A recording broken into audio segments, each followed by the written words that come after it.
Hey friends, welcome to Woman Owned Wallet, the podcast. I'm Amanda Dare, a serial entrepreneur who has already made all of the money mistakes, so you don't have to. Now, I'm working on my money mindset, expanding my companies, and having open conversations with women around a subject that shouldn't be so taboo: money. My company, Woman Owned Wallet, and I are determined to help you foster a positive relationship with your wallet and help you create a life that makes you say, wow.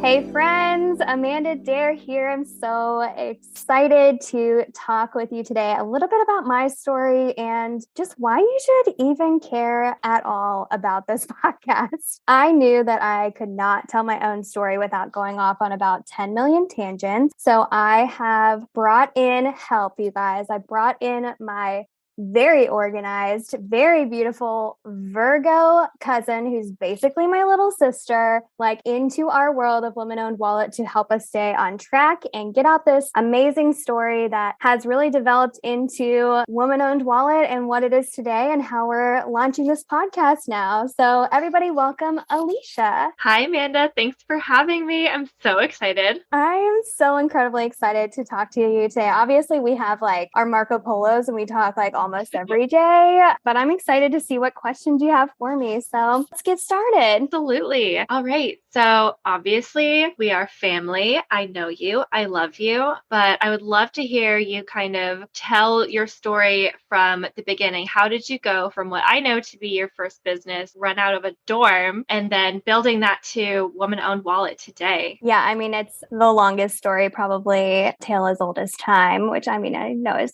your favorite Disney song ever. But as someone who's known me since birth, I've definitely always been very creative and I've known you since birth, since I'm older, I guess, but definitely been creative, definitely been a leader. And you are totally right. Started my first business in my dorm room. I made a headband and sold it to the girl down the hallway, and Amanda Dare Creations was born. Business numero uno. I can't even remember what college was like, but I definitely remember selling that headband for sure. And I feel from there, I kind of expanded into a little bit more products, just mostly accessories and stuff like that. I was learning how to make. It was Pinterest started. That's how old I am. Yeah, we needed an invite to get onto Pinterest. Yeah, I think I was one of the first couple hundred people on Pinterest. That's how fancy I am. So I definitely started there. I kind of was getting some ideas, and then I decided to move into a studio space in Melwood Arts Center here in Louisville. I was so excited about that, but it was $150 a month, and that was terrifying to me at the time. And then 2 months in, my space flooded and almost broke my very expensive sewing machine that I just bought, and I almost had a big old meltdown, but I didn't stop. At least I did have a meltdown, let me be clear. Super big meltdown didn't stop me from continuing to move forward. Have you experienced any of those with your new business? Any big meltdowns yet? The biggest one I would say was probably my fall collection last year. I had ordered 500 black candle tins, and I was so excited. I was getting ready to launch my first seasonal collection. And of course, that's when all of the supply chains started really coming apart at the seams, and I didn't get them until after I was supposed to launch. So I had to totally reconfigure and get different containers. And obviously I already had money sunk into the first one. So it was a real scramble to try and figure out something that would still work out and be profitable and exciting and product I was proud of that wasn't what I had planned. And yes, true to the Virgo stereotype, I like to have a plan. So deviating from that was a bit of a meltdown. But yeah, sometimes it just pops up and you hear people say oh, I don't know how you handled XYZ, whether it's a small thing or a big thing, but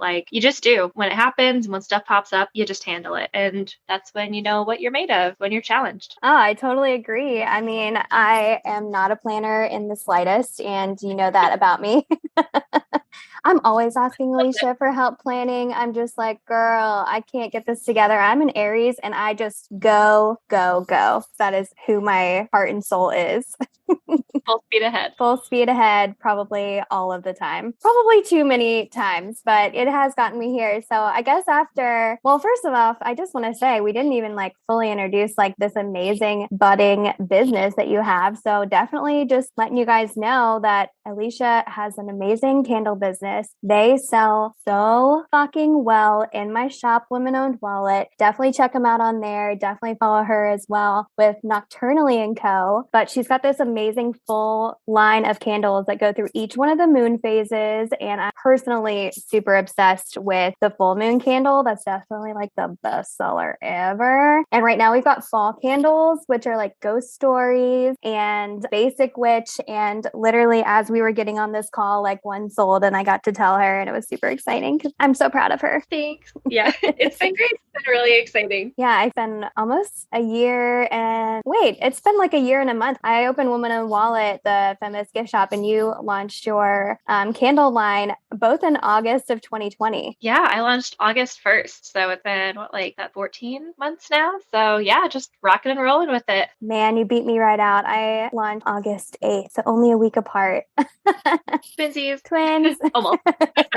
Well, I'm glad that you beat me out because I feel like I bought all of them and have been obsessed for forever. So, I mean, that's pretty cool about like starting your own business is that you get to have this thing that kind of comes from creative side of your brain versus just like working in a normal business all the time. And during college, like getting back to when I was starting out, I was working like 3 different jobs and definitely struggling to connect with my creative side. I was always super jealous because since we talked about it starting like when Pinterest started, that means there was no Instagram. There was barely Facebook. Blows my mind to this day. But I feel like going back there, just thinking, man, how am I going to make like a lifestyle and a job basically to help feed both sides of my soul, my like entrepreneurship side, but also that creative side, this leadership side and this creative side. Like, what am I going to do? And so I just like opened that studio, had my little meltdown, kept going, kept making stuff. And I couldn't find like any internships to be a part of because Louisville and fashion like haven't really taken off, even to this day, still haven't really taken off. So I couldn't find any other fashion designers to learn underneath. So instead, I just told all my friends, hey, if you guys want to pay for the materials and understand that I'm learning, like I would be happy to make you dresses or tops or just kind of any skirts that they wanted, some kind of simple designs to get started. And I had like 20 people lined up like immediately. And I was just like, oh, okay. Obviously, that's at a very discounted price and basically free for me. That's why I'm calling it my internship that I made up for myself. But definitely got the idea rolling that custom clothing is a wave of the future. And I was like going to ride that wave because especially in Louisville, there wasn't anybody offering that. And so many of my friends had fit issues and struggled, to find the designs that they like and were struggling to find a cool experience. And so I felt like it was time. So I opened my first storefront within the Melwood Arts Center, the same area that I had my studio before I even graduated college, which blows my mind, literally blows my mind. I feel like you're just a little baby then. Yeah, absolutely. And that was the hanger? Yeah, so I opened the hanger. So it's kind of the new Amanda Dare creations, like kind of formed into that because I started selling additional products with my handmade stuff. So I had other artists in there and I felt like if I had other artists, I shouldn't just call it Amanda Dare Creations. I should call it The Hanger instead. And my brother came up with the name. I feel like he comes up with so many of the names for my businesses over the years. Super nice to have a creative family. Absolutely. Love it. So from there, I feel like I moved to an even bigger storefront. I was really not understanding the business side of it. I was definitely getting better. My seamstress skills were getting better. My design skills were getting better, but definitely struggled to like pay the bills, pay rent, definitely struggled to price my stuff correctly. I wasn't paying myself $1 because every bit of it was just going back into the business. And while I loved it, I feel like we had a lot of things that kind of came up all at one time. We lost a very important family member in our lives. We lost our grandfather, and I was still getting married like 2 months after that. And I just decided at that time, like I just needed to be able to process through all of these life changes. And I decided to actually get a job. How boring. Just kidding.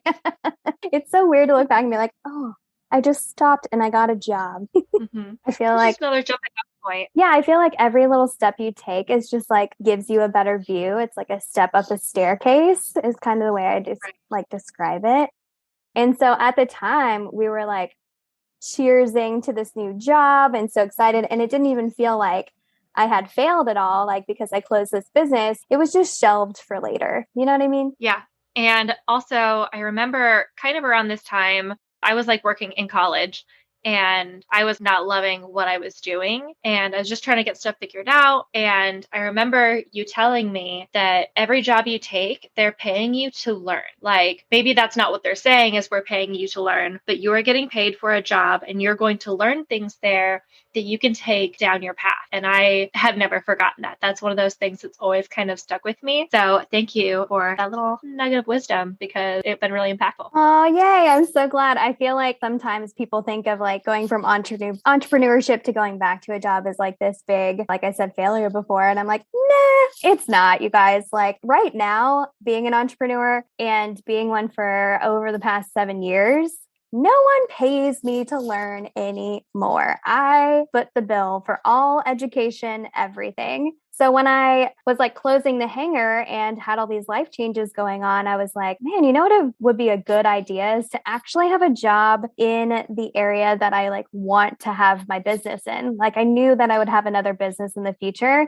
It just wasn't the right time. Timing is everything. And like, if you're not ready to step into that moment or to step into that kind of entrepreneurship role, even financially, if you're not ready, like it is not a big deal to have that job or have a side hustle or do whatever you want. Like you get to define your own terms. And I completely agree with you.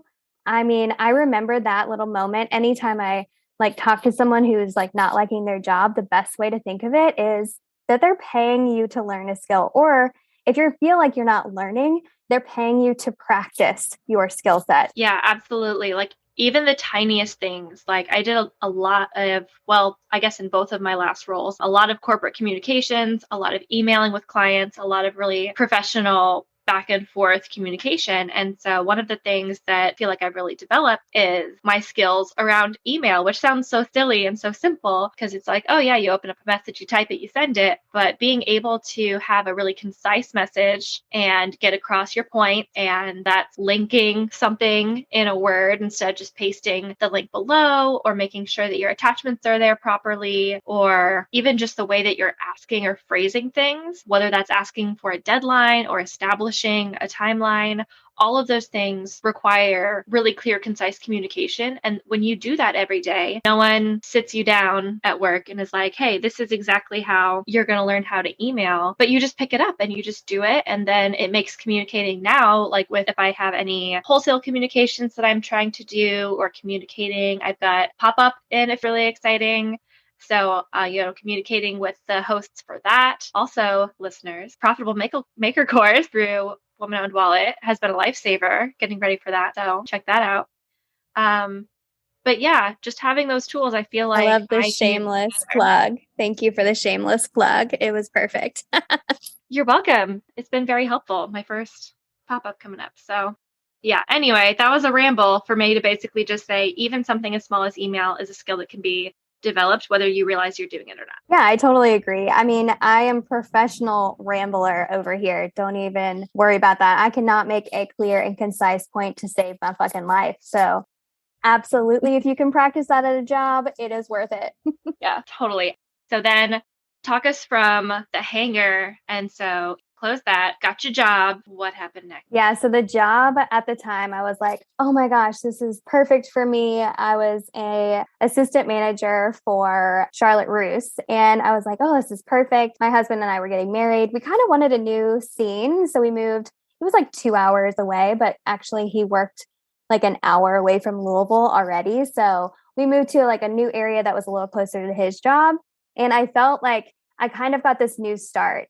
I also felt like when I closed the hangar, I needed to separate myself physically from my business so that people would stop asking me for stuff because they were still asking me for creative clothing to wear. And while that was amazing that I still had these like great connections and people were still interested, it felt very overwhelming at a time that I was grieving and celebrating at the same time, grieving the loss of our grandfather and later that year of our great aunt, but then also celebrating this time of getting married and having this new experience. So moving away, actually really helped me through processing all of that. And so I was assistant manager for a Charlotte Russe, started working there, and man, talk about learning a lot. I learned how to run a store. I learned how to even just the financials of the store, even just sales goals and stuff like that. I didn't have a full understanding of that at my previous businesses because I just decided I wanted to do it and started doing it, just like the true Aries that I am. I'll figure it out along the way. I will jump out of the plane and then sew my own parachute, I guess. But it felt really good to be learning a lot of new skills. It felt good to be in a new environment. It felt good to kind of be learning a new town and learning how to be a newlywed as well. Even though my husband and I have been together a long time and had already lived together, being a newlywed is definitely a different experience. And I learned a lot from the staff, that especially my regional and district managers. Sometimes I learned what not to do and what I would never want to do ever again.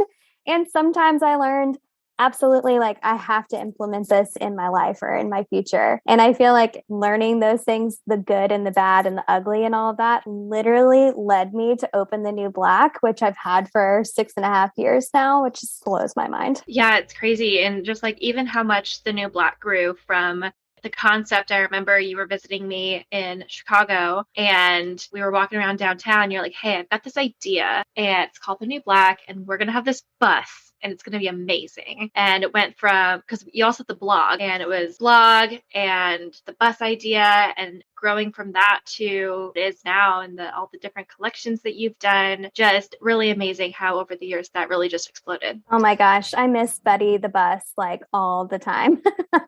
Especially now that I have a studio space and that we're mostly online through the pandemic and everything. That's what we've really turned to. But I definitely miss Betty the bus. And if you don't know what we're talking about, then I had a mobile boutique where I would sew in a studio space that was part of my home. Or actually, well, the studio has been a lot of places. Let's be real. We've had studios all over the place in Louisville. Anywhere we could find that was nice, cheap rent was always a good option. And then on the weekends, I would go out and I would sell out of my mobile boutique. People would walk inside this old shuttle bus that my family and I renovated. You were there for one of the funniest moments of the bus journey. I feel do you remember? I sure do. I feel my dad came back. We were working on the bus all day. My dad comes back. He was kind of in a huff, which is Steve Hines. Everyone knows. Just kidding, Dad. I love you. But he was kind of in a huff and he was trying to help us, trying to get this done. And he literally walked down the middle of the ceiling, of the top of the bus. He's walking on top of this. I don't even know how tall this bus was, 15 feet, 20 feet, whatever it is. And with a big ass bucket of tar. And he falls through the roof. Yeah, it was just he was walking and then he was gone. And and I know you were just can you go get my mom? And I just walked into your, well, I guess we were at your parents' house. Mm-hmm. And I walked into the kitchen and I was like, your husband just fell through the bus. And she was like, oh, okay. And we all walked outside and we were like, what now?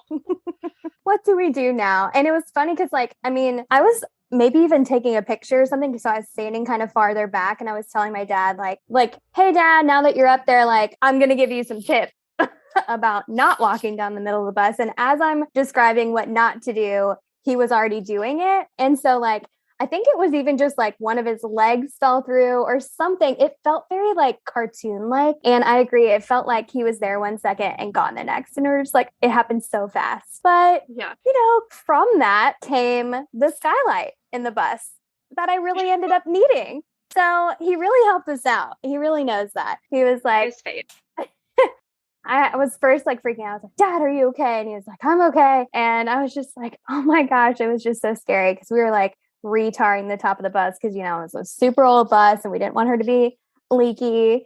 So he was helping us out. And then all of a sudden, luckily he wasn't hurt. Thank goodness. But that is one of the funniest moments ever. And it was a stressful moment too. And definitely could have stopped us from finishing it, you hit all these walls we were talking about, but you got to just keep going. And my mom is always somebody that's like, we figure it out, just keep moving. I think she's a Pisces, so maybe that's why. I don't really know. I don't know enough about Pisces. I need to look it up. Do it, definitely. I'm surrounded by Pisces, man. Yeah. Well, they keep us moving, so maybe there's something to it. But There's yeah, something to it. it was But definitely yeah, one of the funniest experiences ever. yeah, I won't forget that. That was insane. I wish we had it on video. Oh, true. That was the days before Instagram stories. We weren't Mm-hmm. recording. Mm-hmm. And we so would have been if it was. Oh, totally. Yeah, that was like 100%. 7 years ago, I guess now. Yeah, so then work in the new black, totally slaying that for a number of years now. And now we've got Woman Owned Wallet, like you said, last August, launched that. So tell us a little bit more about kind of the thought, the concept behind Woman Owned Wallet and how that was your springboard into this next step. Ooh, love this question. You're just such a like professional interviewer. Obsessed. Do what I can, just keeping us on that track. Yeah, I can't do it solo. We'll be here for like 3 hours.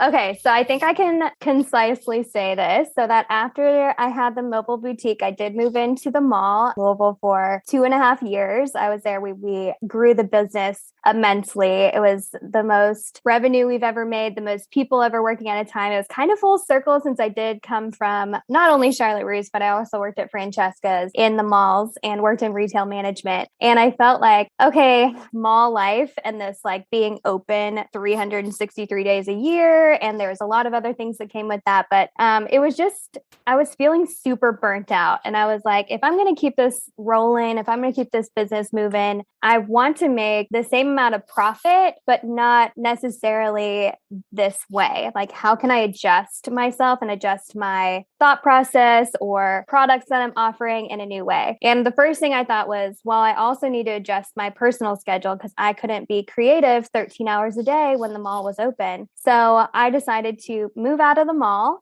And I moved into this great area in Louisville, kind of downtown Louisville, that's called New Lou.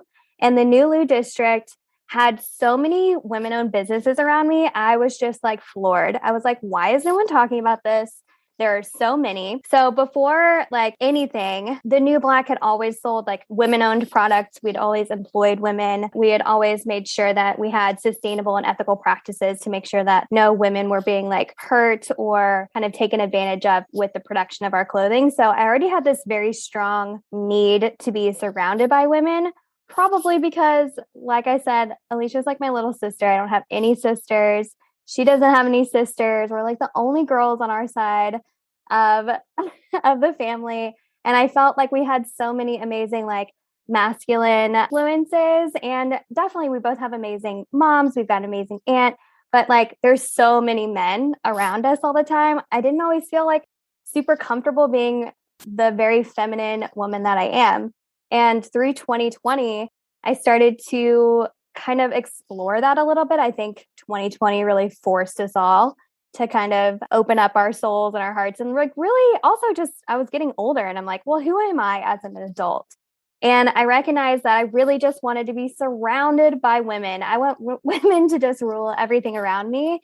And in order to do that, like I wanted to put myself out there first and be vulnerable first so that they knew that they could be vulnerable with me, that they could be safe with me, that we could create these amazing events and spaces for women to thrive.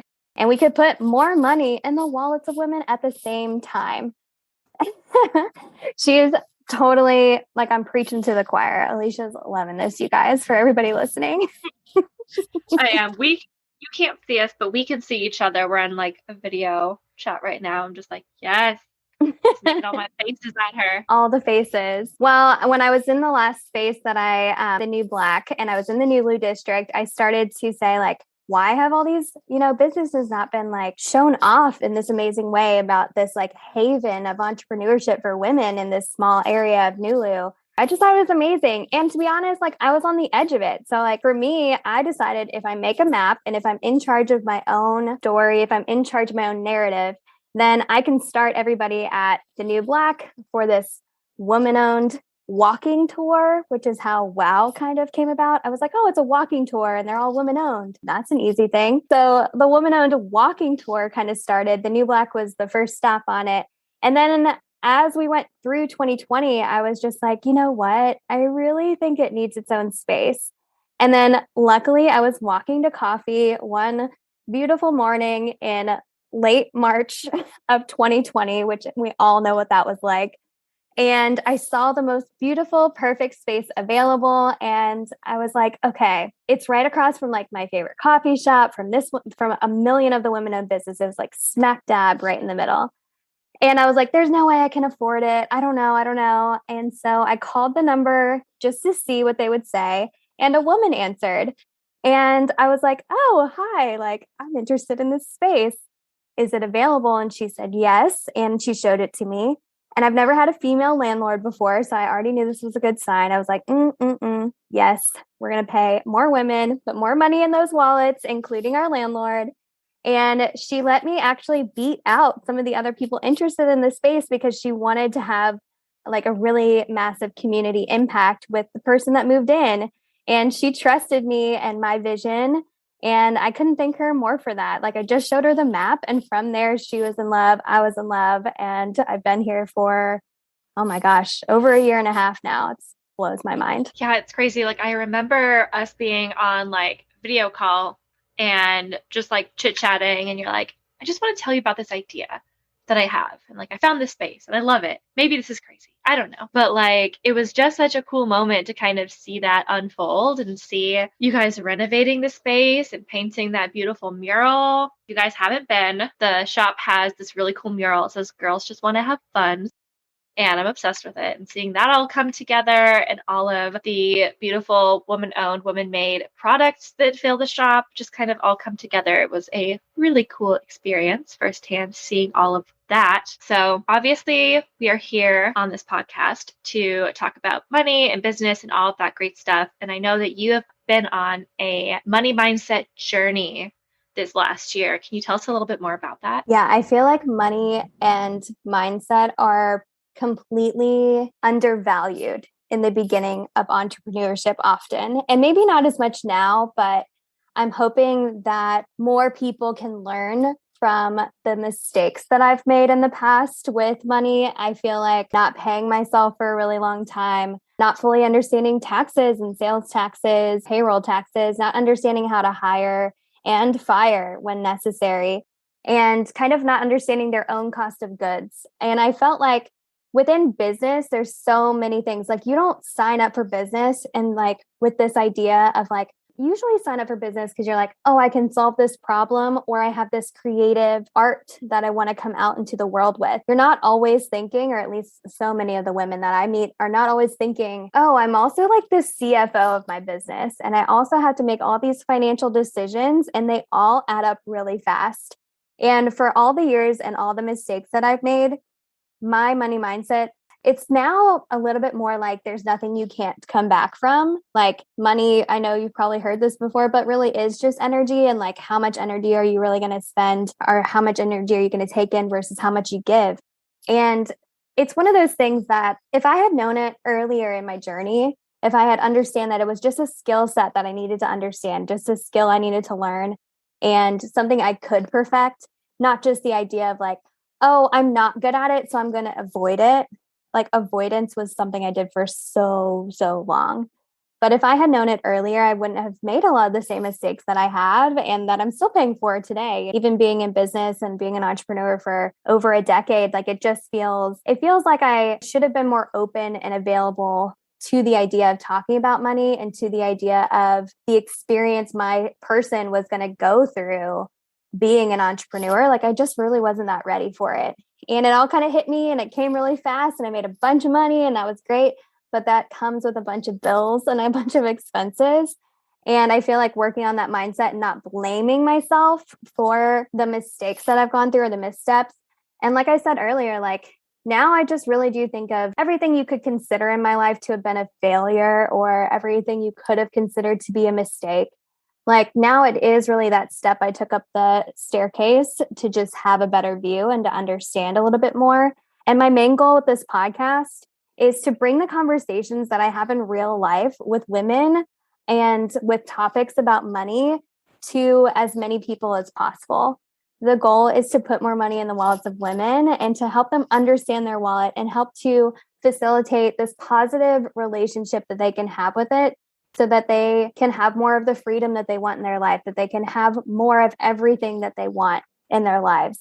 And I'm excited to start the podcast to really be able to kind of come full circle with this journey of supporting women-owned businesses through the Women-Owned Wallet and through the New Black as well. And having this amazing tour and this amazing map of supporting businesses and all these artisans, and realizing that through all that experience, the podcast needed to happen. Everyone that I've told the concept of just breaking down the barriers and opening up conversations around this taboo subject of money, like this is needed, this is important. And I'm just excited that it's finally happening. I'm excited that we're finally here. Yeah, me too. This is such an exciting experience. So thank you for having me be part of this and talking to you today and kind of going through just everything, the vision and really the goals for all of this with the podcast and the walking tour and just everything. It's been really exciting. So if you could give people one takeaway from what we've talked about today, like the journey, your entrepreneurial journey, our touch on money mindset. I don't know where this is falling exactly in the lineup of podcasts, but what's something from just this episode that everyone can take home? I think the main thing everyone can take home and everyone could really sit with is that avoiding things that scare you, avoiding addressing money issues that you've had or not starting that side hustle or that business or just standing in your own way is never going to get you to where you want to be, is never going to provide those exciting feelings and that real general like openness to life that you want to be able to experience. And so for me, if people always say I'm like courageous or something like that, and I know you have that cute tattoo that I want to get basically plastered across my forehead so everyone can see it, but bravery will follow. And for me, the way I think of it is, if the fear doesn't leave, you're going to have to do it scared. Avoiding these issues and being in your own way of your own development is not the answer. So allowing us to break down these taboos and these like barriers around even speaking about it is important. And I think it's the first step. I think it's perfect for this first season of the podcast to just have those open conversations, because for me, that's the first step of healing our money mindset and healing our wallets, and then adding more to those wallets and kind of having that experience with our money that is exciting, that makes us say wow, that really like brings us all back together and allows us to support through our lives and even financially support the things that we care about in our lives. And putting more money in the wallets of women will do that. And I'm excited to get started with it. This is the first launch day, girl. I didn't know if you realized that. This is one of the first ones that comes out. I'm so excited. Oh, heck yeah. Amazing. Well, that was the most beautiful answer. Thank you so much. You're so inspiring. You inspire me every day. So I'm so glad that other people get to experience your wisdom. So yeah, thank you. Oh, thank you, Boo. And we're excited too, because today is the day that is the first birthday of the next generation of our family. And we wanted to celebrate that. And this is kind of a love letter to her that, these conversations for her growing up hopefully won't be such a barrier to entry, that we can really allow her the same opportunities. Actually, no, not the same. Better opportunities than anything we've experienced before. And we're creating a world where the next generation can really thrive. And I'm just excited. I mean, the New Blacks, like the blog, actually started on my grandma's birthday. The Kickstarter actually came out for the New Black to start the fashion line on my mom's birthday. And now the podcast is coming out on my niece's birthday. So this is just also another way for me to honor those women in my life. And I'm really hoping for more, always, like for the future to open up for her. And I can't even tell you how excited I am to show her this one day from both of us, from her family. Yes. Oh my gosh, from her family. How beautiful. Well, thank you, Alicia, for keeping me on track. You're the best. I know I even go over even with you keeping me on track. So thank goodness you were here to control this interview, because girl, we needed you. We needed this Virgo in our lives. And I love you so much, but I want you to tell everybody where they can check out your business, because They're literally my most favorite candles I have ever had in my entire life. So where can they find you? Yeah, you can find Nocturnally & Company candles at nocturnally.co. We're also on Instagram and Facebook at nocturnally.co. And yeah, we make hand-poured luxury candles. Most of them are wood wick. We have a coconut blend wax, and they're just my pride and joy. We've got our core collection inspired by the phases of the moon, and we have our seasonal collections. We've got 2 fall candles right now, and Christmas is just around the corner, so we'll be getting those out shortly. But yeah, thank you so much. Oh my gosh, you guys, you have to get some of these candles. I mean, definitely follow us on womanowned.wallet on Instagram. If you're on TikTok, we are super sassy and fun on there at Woman Owned Wallet. And I just can't wait to connect with you guys and really break down these barriers together so we all have a better future. So thank you guys for listening, and we'll see you on the next episode. Bye. If you want to put more money in the wallets of women like we do, then check out our website, thewomanownedwallet.com. And we can't wait to continue the conversation on our social media. So definitely follow us on our Instagram, womanowned.wallet, and TikTok, womanownedwallet. You can also support us and be entered for some amazing giveaway opportunities by following us on Apple and Spotify. And don't forget to leave us a review. Thank you for listening to Woman Owned Wallet, the podcast.